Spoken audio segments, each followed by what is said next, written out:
بسم الله الرحمن الرحيم. ووصينا الإنسان بوالديه إحسانا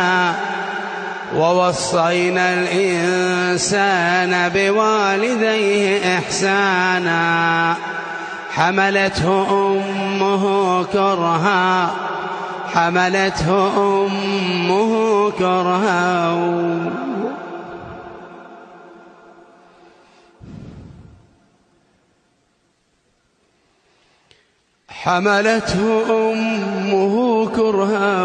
ووضعته كرها وحمله وفصاله 30 شهرا حتى إذا بلغ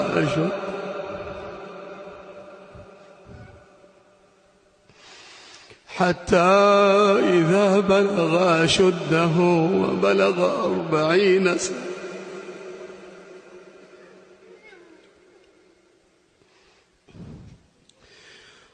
ووصينا الإنسان بوالديه إحسانا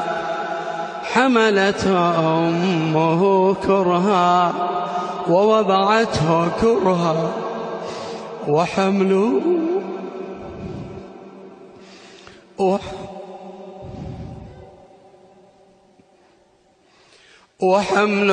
وفصاله 30 شهرا حتى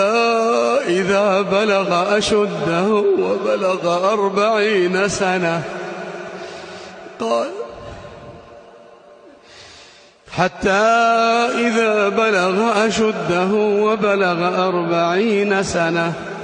قال رب أوزعني أن أشكر نعمتك التي أنعمت علي وعلى والدي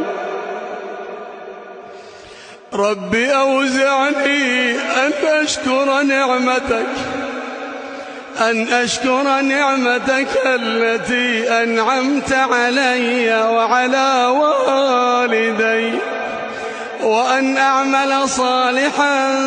ترضاه وأصلح لي في ذريتي إني تبت إليك